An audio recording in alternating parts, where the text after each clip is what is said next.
ലൈഫിൽ വിശ്വസിക്കുന്നു, ഈ പ്രപഞ്ചത്തിൽ വിശ്വസിക്കുന്നുണ്ട്. ദൃശ്യം സിനിമ പറഞ്ഞത് ഡയലോഗ് റീക്രിയേഷൻ ആയിരുന്നു. പാലേപ്പള്ളിയിൽ പെരുന്നാളിന് ഇത്ര മണിക്ക് പോകും. ഈ സിനിമയുടെ ബേസ് എന്നുള്ള തിരക്കഥ സ്ക്രീൻ പ്ലേ എന്ന് പറയുന്നതാണ് ബേസ് ആയിട്ടുള്ള ഒരു കാര്യം. അത് സ്ട്രോങ് ആണെന്നുണ്ടെങ്കിൽ തന്നെ ബാക്കി അതിന്റെ മേലിൽ ബിൽഡ് ചെയ്യുന്ന കാര്യങ്ങളൊക്കെ തന്നെ അതിന്റെ ഉറപ്പിൽ ഇറങ്ങിത്തിരിക്കുക. അപ്പൊ അറിയാം, ഇറങ്ങിത്തിരിക്കുക നല്ല അറിയാൻ പറ്റും. നമുക്ക് ഒരു സ്ഥലത്തേക്ക് പോകണം. നമ്മളിവിടെ എന്താ പറയാ, അവിടെ ചെന്ന് എന്തായിരിക്കും, അവിടെ എന്തായിരിക്കും എന്ന് വിചാരിച്ചുകൊണ്ട് നിന്നിട്ട് ഇവിടെ തന്നെ നമ്മൾ നിൽക്കുള്ളൂ.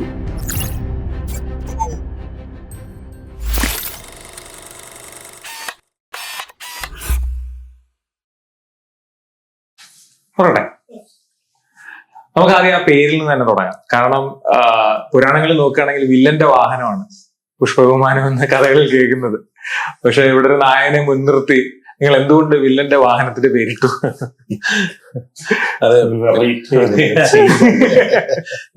ഈ സിനിമയിൽ ഒരു എക്സ്റ്റൻഡ് ക്യാമിയോ ക്യാരക്ടർ ഉണ്ട്. അത് നമ്മൾ ഇതുവരെ റിവീൽ ചെയ്തിട്ടില്ല. ഒരു സീക്രട്ട് ക്യാരക്ടർ സ്ട്രേഞ്ചർ എന്ന് പറഞ്ഞു. ആ കഥാപാത്രവുമായിട്ട് ബന്ധമുള്ള ഒരു പേര് ആണ് അത് ശരിക്കും. അപ്പൊ ആ കഥാപാത്രത്തിന്റെ ഒപ്പം തന്നെ ആ പേരിന്റെ എന്താണ് ഉദ്ദേശം എന്നുള്ളത് ക്ലിയർ ആയി മനസ്സിലാക്കാൻ സിനിമ കണ്ടു കഴിയുമ്പോൾ ഇതിനുള്ള ഒരു ഉത്തരം കിട്ടും. തീർച്ചയായിട്ടും ഉറപ്പായിട്ടും. ഇതില് ഒരുപാട് സമയത്തെ കുറിച്ചൊക്കെ ടീച്ചർ ആണെങ്കിൽ പറഞ്ഞു പോകുമ്പോൾ സമയത്തെയാണ് നിങ്ങൾ കൂടുതൽ ഇതിന് ചെയ്തിരിക്കുന്നത്. ഒരു സിനിമ നടനെ സംബന്ധിച്ചോളം ഒരു സമയം എത്രത്തോളം ഇമ്പോർട്ടന്റ് ആണെന്നാണ് നിങ്ങൾ വിചാരിക്കുന്നത്?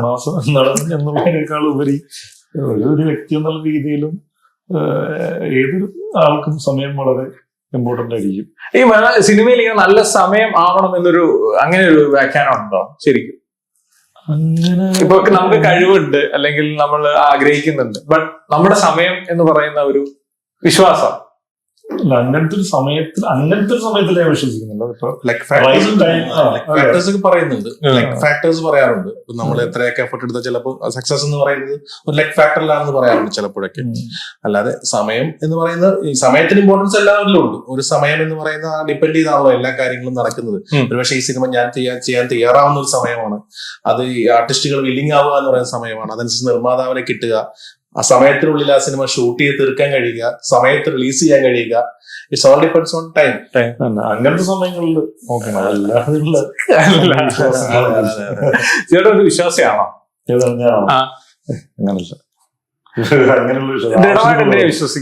ദൃഢമായിട്ട് എന്തിനാണ് വിശ്വസിക്കുന്നത് ശരിക്കും? ലൈഫിൽ വിശ്വസിക്കുന്നു, ഈ പ്രപഞ്ചത്തിൽ വിശ്വസിക്കുന്നുണ്ട്. അല്ലേ? അല്ല, നമുക്ക് കാണാൻ പറ്റുന്ന ഈ ഭൂമിയിലുള്ള ആൾക്കാരെ, മനുഷ്യന്മാരെ, ഈ പറയുന്ന ഈ ഭൂമിയിൽ നിന്നൊക്കെ കാണാൻ പറ്റുന്നുള്ളൂ. പല കാര്യങ്ങളിൽ വിശ്വസിക്കുന്നുണ്ട്. അതല്ലാതെ ഞാനിതുവരെ കാണാത്ത കാര്യങ്ങളിൽ അങ്ങനെ വിശ്വസിക്കുന്നില്ല. നിങ്ങളെ വിപ്ലവകാരിയാണോ നിങ്ങൾ? ഞാനോ? കണ്ണൂരിൽ വന്നതുകൊണ്ട് ആവശ്യത്തിനുള്ള ജീവിക്കാൻ ആവശ്യമുള്ള സമയത്തിൽ വിശ്വസിക്കുന്ന ഒരാളാണ്. സമയത്തിൽ വിശ്വസിക്കുന്ന ആളാണ്. ഈ പറഞ്ഞ കണക്കെയാണ്. അതായത് എല്ലാത്തിനും സമയമുണ്ടല്ലോ.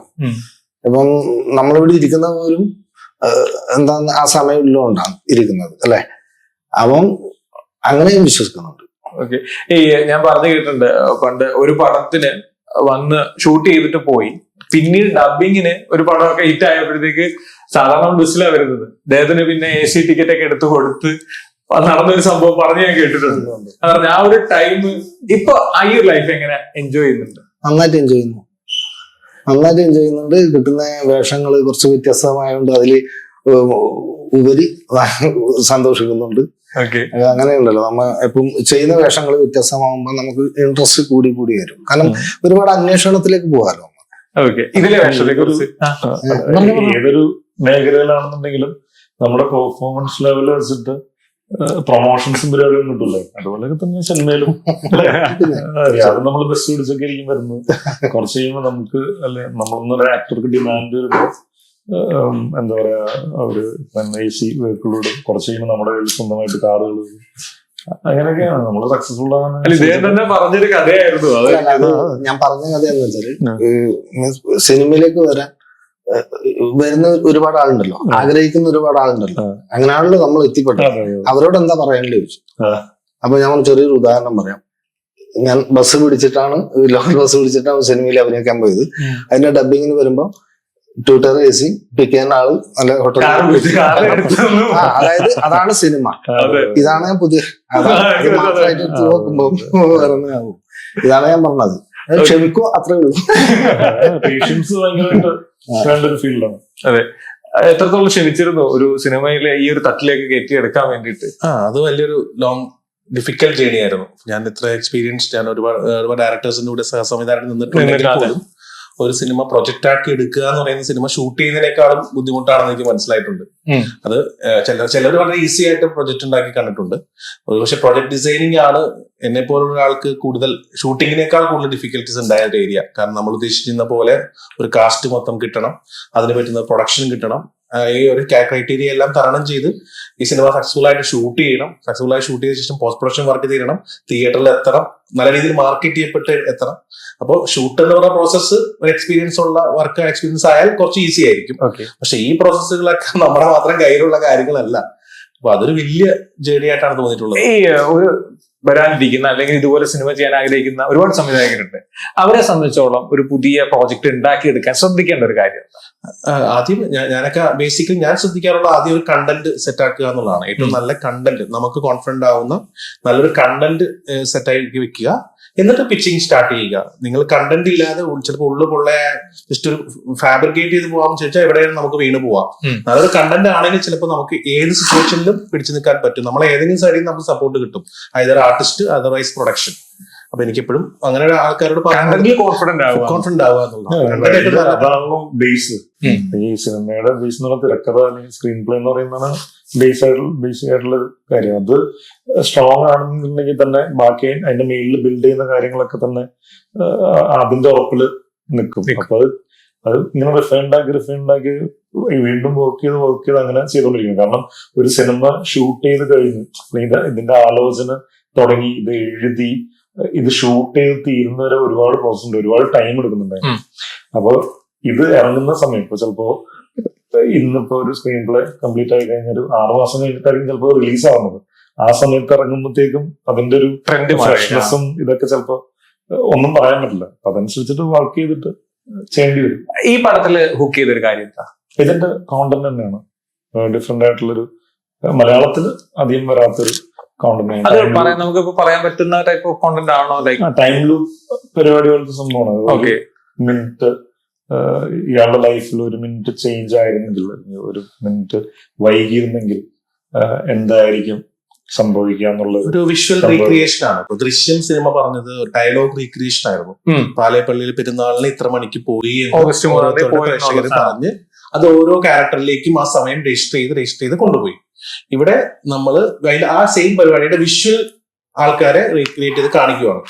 ഒരു ദിവസം 6 മണിക്ക് എഴുന്നേറ്റ ഒരാളുടെ ജീവിതത്തിൽ അയാൾ 10 മണി വരെയുള്ള ടൈം പീരീഡിൽ അയാൾ എന്തെല്ലാം ആദ്യം കണ്ടു, അയാളുടെ ജീവിതത്തിൽ എന്തെല്ലാം കാര്യം കടന്നുപോയി.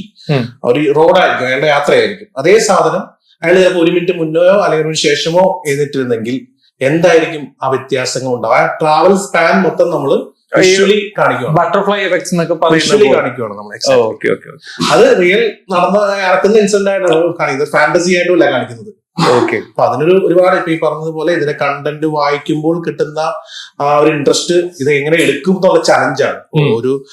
ഒരു പേപ്പറിൽ ഒരു ആന വരണ്ടു, ആളുകൾ ഓടി, ഇതാണ് ജസ്റ്റ് എഴുതിയിട്ടുണ്ടാവുള്ളൂ. എഴുതി വരുമ്പോ അപ്പൊ വായിക്കുമ്പോ നമുക്ക് തോന്നും, എടാ ആന വരണ്ട, ആള് കൂടി, ഭയങ്കര സംഭവമല്ലേ.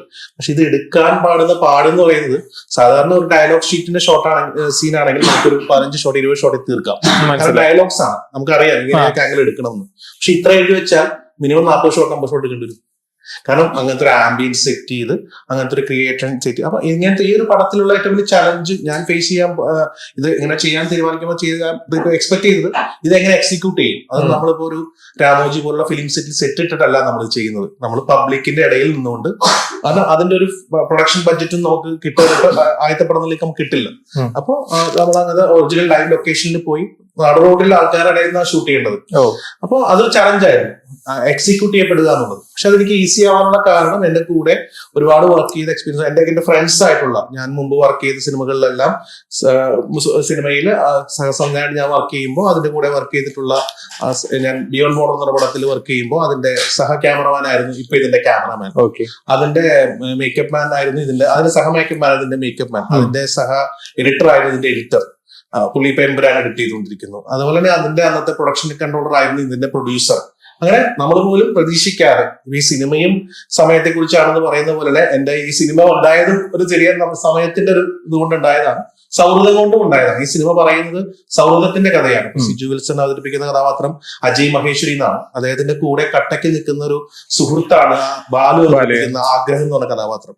നമുക്കൊക്കെ ഏത് സിറ്റുവേഷനിലും ഇങ്ങനത്തെ ഒരു കൂട്ടുകാരൻ ഉണ്ടാവണം നമ്മൾ ആഗ്രഹിച്ചു പോകുന്ന ഒരു കഥാപാത്രമാണ്. അപ്പൊ ഇതിനകത്ത് ഈ പറയുന്ന ടൈം ലൂപ്പ് കോൺസെപ്റ്റും ഉണ്ട്, അതോടൊപ്പം തന്നെ സൗഹൃദവും പ്രണയവും അതിജീവനവും സർവൈവലും ഉണ്ട്. സർവൈവലിന് വേണ്ടിയിട്ടുള്ള ഒരു ഓട്ടമാണ് ഈ സിനിമ മൊത്തത്തിൽ രജിസ്റ്റർ ചെയ്യുന്നത്. ഈ ടൈമിന്റെ ഒരു മിനിറ്റിന്റെ കാര്യം പറയണ്ടേ, ലൈഫിൽ ഏറ്റവും പ്രീഷ്യസ് ആയിട്ട് കാണുന്ന ഒരു മൊമെന്റ് ഏതാ? പെട്ടെന്ന് എന്നാൽ ഏറ്റവും നമുക്ക് ഇത് ബെസ്റ്റ് എന്ന് ചിന്തിച്ച അത് ചിലപ്പോ ഈ സിനിമയിലേക്ക് തിരിയാതെ ഈ സിനിമ എന്ന് പറയുന്ന മേഖലയിലേക്ക് ട്രൈ ചെയ്ത് തുടങ്ങാമെന്ന് ചിന്തിച്ചു തുടങ്ങിയ മൊമെന്റ് ആയിരിക്കും. അല്ലെങ്കിൽ അങ്ങനെ അതായത് എന്താണ് എന്റെ ഡ്രീം, അല്ലെങ്കിൽ ഞാൻ എന്താണ്, എനിക്ക് എന്താണ് ഏറ്റവും കൂടുതൽ ഇഷ്ടം ചെയ്യാനായിട്ട് എന്ന് നമ്മൾ ഡിസ്കവർ ചെയ്യുന്ന ഒരു മൊമെന്റ് ഉണ്ടല്ലോ, ആ മൊമെന്റ് ആയിരിക്കും. ചേർന്നോ? നമുക്ക് ഈ പറയുന്ന മാതിരി ഒരു സമയത്ത് എന്റെ ജോലി നിർത്തിയിട്ട് ഞാൻ ഇലക്ട്രിക് പ്ലംബിംഗ് മൊത്തം കോൺട്രാക്ട് വർക്കായിരുന്നു. ഇന്റീരിയർ ഒക്കെ ഡിസൈൻ ചെയ്ത് അങ്ങനെ ചെയ്യുന്ന ഉണ്ടായത്. അപ്പൊ ഒരു ദിവസം വൈകിട്ട് ഒരു 5-5:15 വൈഫോട് ഞാൻ സംസാരിച്ചു, സിനിമ ഈ അഭിപ്രായം ചോദിച്ചു. അപ്പം നിങ്ങളെ താല്പര്യം അഭിനയിക്കലാണ്, അപ്പൊ അത് നടത്തിക്കോളൂ പറഞ്ഞു. അതുവരെ ഉണ്ടായിരുന്ന ജോലി എടുത്തു തീർക്കുകയും ജോലി നിർത്തുകയും ചെയ്തു. അല്ല, അങ്ങനെ തീരുമാനത്തിലേക്ക് പോകാനുള്ള കാരണം എന്തായിരുന്നു? ഞാൻ തീരുമാനത്തിലേക്ക് പോകാനുള്ള കാരണം നാടകം ഇതാണ്. ഓട്ടോറിക്ഷ എന്നുള്ള സിനിമ സുജിത് വാസുദേവ ഡയറക്ട് ചെയ്യുന്നു. അപ്പം ഡബിങ് സമയത്ത് ഞാൻ പറഞ്ഞ കാര്യങ്ങളാണ് റിപ്പീറ്റ് ചെയ്യുന്നത്, അത്രേ ഉള്ളൂ. നല്ല ടൈമും ടാലന്റും ഉണ്ടോ, നിങ്ങളെന്താ സിനിമയിൽ ശ്രമിക്കാത്തത്? അവിടുന്ന് ഒരു 1.5 വർഷം 2 വർഷം കഴിഞ്ഞ ശേഷമാണ് ഈ തീരുമാനം എടുത്തത്. നല്ലോണം ആലോചിച്ചെടുത്തത്. 2 വർഷം അല്ല, 2 വർഷം ആലോചിച്ചില്ല. കാരണം 2 വർഷത്തോളം എനിക്കിങ്ങനെ തീരുമാനം എടുക്കാൻ പറ്റാത്ത അവസ്ഥ ഉണ്ടായിരുന്നു. അപ്പൊ ആ ഒരു അവസ്ഥയിൽ തീരുമാനിച്ചു. ചേട്ടാ, ഇത് ഒരുപാട് പേര് ഇങ്ങനെ പെൻഡിങ് നിൽക്കുന്നുണ്ട്, ഈ തീരുമാനം ശരിയാകുമോ തെറ്റാകുമോ ശരിയാകുമോ എന്ന രീതിയിൽ. അവരോട് എന്താ പറയാനുള്ളത്? ഇറങ്ങിത്തിരിക്കുക, ഇറങ്ങിത്തിരിക്കുക, നല്ല അറിയാൻ പറ്റും. നമുക്ക് ഒരു സ്ഥലത്തേക്ക് പോകണം. നമ്മളിവിടെ എന്താ പറയാ, അവിടെ ചെന്ന് എന്തായിരിക്കും എന്ന് വിചാരിച്ചോണ്ട് നിന്നിട്ട് ഇവിടെ തന്നെ നമ്മൾ നിൽക്കുള്ളൂ. നമ്മളൊരു ഒരടി മുമ്പോട്ടെടുത്ത് വെച്ച് നോക്കണം. ഓരോ അടിയും മുമ്പോട്ടെടുത്ത് വെച്ച് നോക്കുമ്പോഴേ നമുക്ക് മനസ്സിലാവുള്ളൂ, എക്സ്പീരിയൻസ് ചെയ്യാൻ പറ്റുള്ളൂ എന്തൊക്കെയാണ് ഉള്ളതെന്നുള്ളത്. അങ്ങനെ പടികൾ വെച്ച് മുമ്പോട്ട് പോകാൻ പറ്റുള്ളൂ. ഇറങ്ങിത്തിരിക്കാന്നുള്ളത് ഇതിനകത്ത് പറയണം. നമ്മള് എന്താ പറയാ, നമുക്ക് ദുബായിക്ക് പോകണം. ഇവിടെ ഇരുന്നിട്ട് ദുബായ് അവിടെയാണല്ലോ, ഞാൻ ഇവിടെ ഇരുന്ന് കഴിഞ്ഞാൽ പിന്നെ ഇവിടെ നിന്ന് ദുബായിലേക്ക് പോകണമല്ലോ എന്നിങ്ങനെ ആലോചിച്ചൊന്നും. അവിടെ വണ്ടി പിടിച്ച് അവിടെ എത്തിക്കഴിയുമ്പോൾ ദുബായ് എന്താണെന്ന് മനസ്സിലാവുള്ളൂ. അപ്പൊ അതുപോലെ തന്നെയാണ് നമ്മള് ഒരു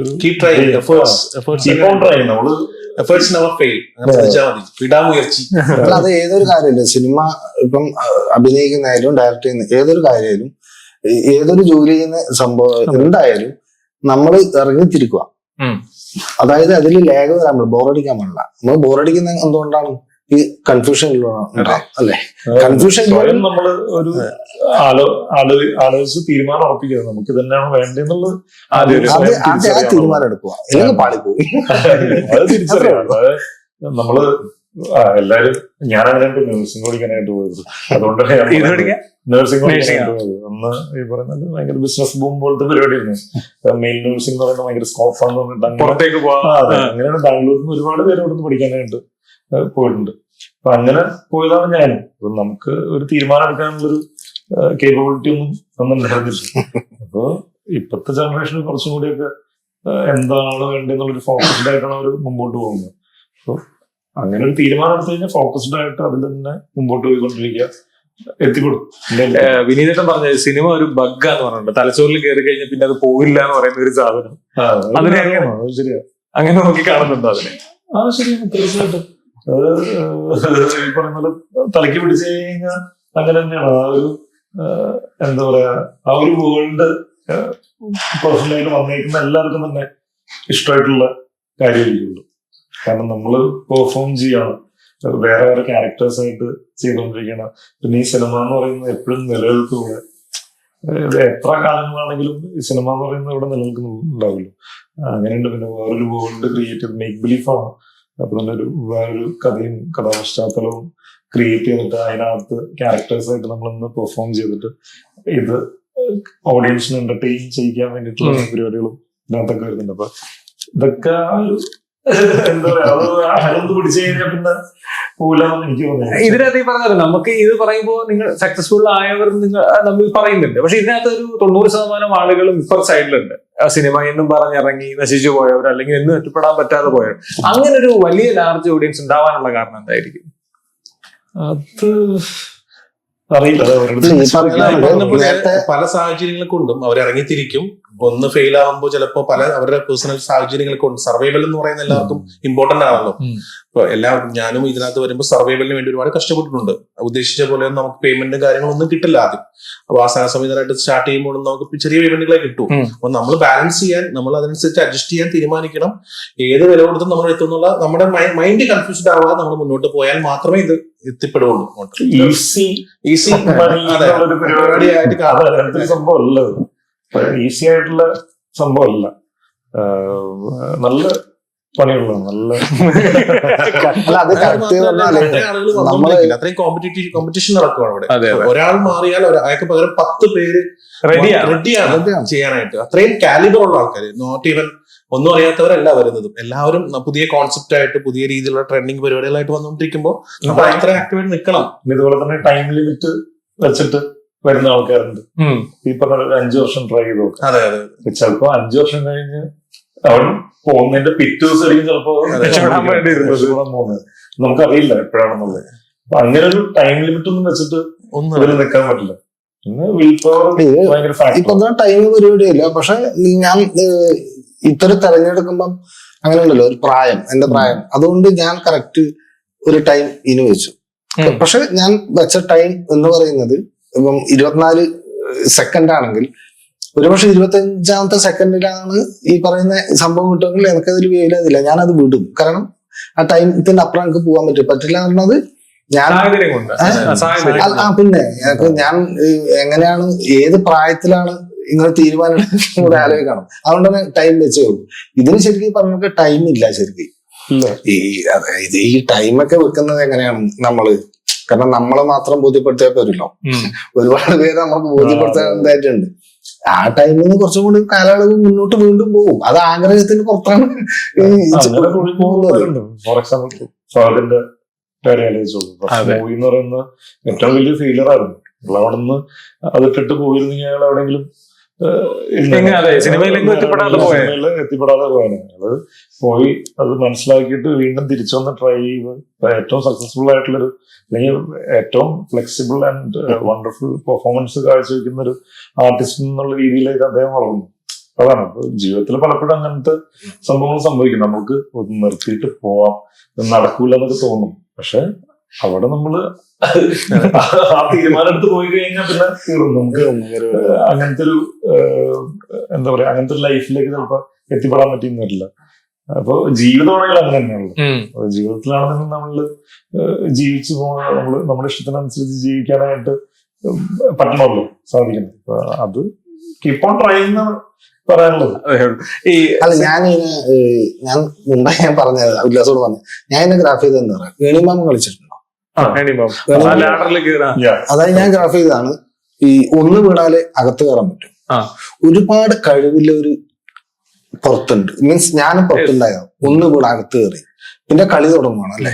കളി തുടങ്ങുമ്പോൾ ചുമ്മാ കളിച്ചു കഴിഞ്ഞാൽ ഏണി കിട്ടണമെന്നില്ല, ചില പാമ്പിലേക്ക്. നമ്മള് ഓരോ ടൈമിൽ കളിച്ചു പോകുന്തോറും ഈ പറയുന്ന നമ്മളെ അപ്ഡേഷൻ നമ്മൾ പണിയെടുത്തോണ്ടേ ഇരിക്കണം അതില്. ഇല്ലാണ്ട് നടക്കില്ല. 100 അവിടെ എത്തണേന് 99 ചിലപ്പോ 100 കടന്നുണ്ടോ. ഇതൊക്കെ ഇനി ഇതും പറഞ്ഞുതരാം, അത് അധികം ഇതാന്ന് പറയില്ല. 100 കടന്ന 2 പേരേ ഉള്ളൂ എന്റെ കണക്കിന്. ലാലേട്ടൻ മമ്മൂക്കയാണ്. 100 കടന്ന 2 പേരേ ഉള്ളൂ. ഞാൻ ഇതിനെ ഗ്രാഫ് ചെയ്ത് എങ്ങനെയാണ്, അപ്പൊ നമ്മൾ കളിച്ച് പോകുന്ന സമയത്ത് നല്ല രീതിയിൽ ശ്രദ്ധിച്ച് കളിച്ചിട്ടില്ലെങ്കിൽ, കാരണം കളി അറിയാവുന്നൊരു അവർക്ക് കൂടാന്നല്ല പറയുന്നത്. ലൈഫിലും അങ്ങനെ തന്നെയാണ്, കരിയറിലും അത് ഉറപ്പാണ്. ഈ ക്യാരക്ടർ സെലക്ഷനിൽ അങ്ങനെ ഒരു ശ്രദ്ധ കൊടുക്കുന്നുണ്ട്. കാരണം ഇപ്പൊ ലാസ്റ്റ് ഇപ്പം വിനയൻ സാറിന്റെ പടത്തിന് ശേഷം വളരെ സെലക്റ്റീവ് ആയിട്ടാണ് കാണാൻ സാധിക്കുന്നത്. ചിലപ്പോ ഒരുപക്ഷെ പറയാം ഒരുപാട് ചെയ്യാനൊന്നും ഇല്ലെങ്കിൽ പോലും നല്ല സിനിമകളിലാണ് മീൻസ് ഇറങ്ങിയല്ല നല്ല സിനിമകൾ എന്നുള്ളൊരു മിനിമം ഗ്യാരണ്ടി കിട്ടുന്നുണ്ട്. അതിലൊരു ശ്രദ്ധ കൊടുക്കുന്നുണ്ട്. ഞാൻ 19ാം നൂറ്റാണ്ടിന് മുമ്പേ അങ്ങനെ തന്നെ ശ്രദ്ധിച്ചിട്ടാണ് ചെയ്തിരുന്നത്. ക്യാരക്ടർ റോളുകളായിരുന്നെങ്കിലും ഞാൻ വന്ന എല്ലാ സിനിമകളും ഞാൻ ചെയ്തിട്ടില്ല. കാരണം എനിക്ക് തോന്നുന്നു എന്റെ ആ സമയത്തൊക്കെ 2 വർഷത്തിൽ ഒരു സിനിമ ഇറങ്ങാം, വർഷത്തിൽ ഒരു സിനിമ ഇറങ്ങാം, അങ്ങനെയൊക്കെ ഉണ്ടായിരുന്നുള്ളൂ. വരുന്ന എല്ലാ ക്യാരക്ടേഴ്സും ഞാൻ ചെയ്തിട്ടില്ല. എന്നെ ഇഷ്ടപ്പെടുത്തുന്ന അല്ലെങ്കിൽ എനിക്ക് 100% കോൺഫിഡൻസ് ഉള്ള ഞാൻ ചെയ്ത് കഴിഞ്ഞാൽ നന്നായിരിക്കും തോന്നുന്ന കഥാപാത്രങ്ങളോ അല്ലെങ്കിൽ ഡിഫറെന്റ് ആയിട്ടുള്ള എന്നെ എക്സൈറ്റ് ചെയ്യിപ്പിക്കുന്ന കഥയും കഥാപാത്രങ്ങളും മാത്രമേ ഞാൻ അന്നും ചൂസ് ചെയ്തിട്ടുള്ളൂ. ഇന്നും തന്നെയാണ് ചെയ്തത്. ഇപ്പോൾ ഒരു ലീഡ് ക്യാരക്ടർ ഫുൾ ഓഫ് ചെയ്യാൻ പറ്റുന്ന രീതിയിലേക്ക് എത്തിയപ്പോഴും എന്റേതായിട്ടുള്ള സിനിമകൾ വരുമ്പോൾ അതിന് എന്തെങ്കിലും ഡിഫറൻസ് വേണമെന്ന് ഞാനും ആഗ്രഹിക്കുന്നുണ്ട്.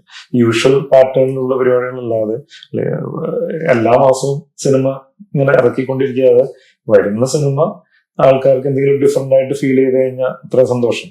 അത് ഒരാൾക്കെങ്കിലും ഒരാൾക്ക് തോന്നിക്കഴിഞ്ഞാൽ സന്തോഷം എന്ന് വിചാരിക്കുന്ന ആളാണ്. ഓക്കെ, എന്തായാലും ഏറെ പ്രതീക്ഷയോടെയാണ് നമ്മള്. എന്തായാലും എനിക്ക് കണ്ടന്റ് പറഞ്ഞപ്പോ എനിക്ക് ഭയങ്കര ഒരു എക്സൈറ്റ്മെന്റ് തോന്നി. മലയാളത്തിൽ അങ്ങനെ ഒരു എക്സ്പെരിമെന്റ് ആദ്യമാണ്. ആ വാക്ക് തന്നെ പറയാം, എക്സ്പെരിമെന്റ് അല്ലേ. വിഷ്വൽസ് ഒക്കെ നല്ല ബ്യൂട്ടിഫുൾ ആണ്. മ്യൂസിക്കും ഇപ്പൊ ഓരോരോ അണ്ടർാണ് അത്യാവശ്യം നല്ല പണ്ട് നമ്മൾ എത്തിച്ചിട്ടുള്ള ആളാണ്. ഇതിനകത്ത് അങ്ങനത്തെ ഒരു വൈബ്, പുതിയ വൈബ് മ്യൂസിക്. ഇതിൽ എനിക്ക് ഏറ്റവും ഇൻട്രസ്റ്റിംഗ് ആ സ്ട്രേഞ്ചർ ആരാണെന്ന് അറിയാം. ജൂലൈ 26-ാം തീയതി എല്ലാവർക്കും ഇഷ്ടപ്പെടുന്ന ആളായിരിക്കും, എല്ലാവർക്കും ഇഷ്ടപ്പെടുന്ന രസകരമായ ഒരു ക്യാരക്ടർ ആയിരിക്കും. ഓക്കെ, അതെന്തായാലും സംഭവിക്കട്ടെ. പടം വലിയ വിജയമാകട്ടെ. ഇനിയും നല്ല സിനിമകളുമായിട്ട് നമുക്ക് ഇനിയും കാണാൻ സാധിക്കട്ടെ. Thank you so much.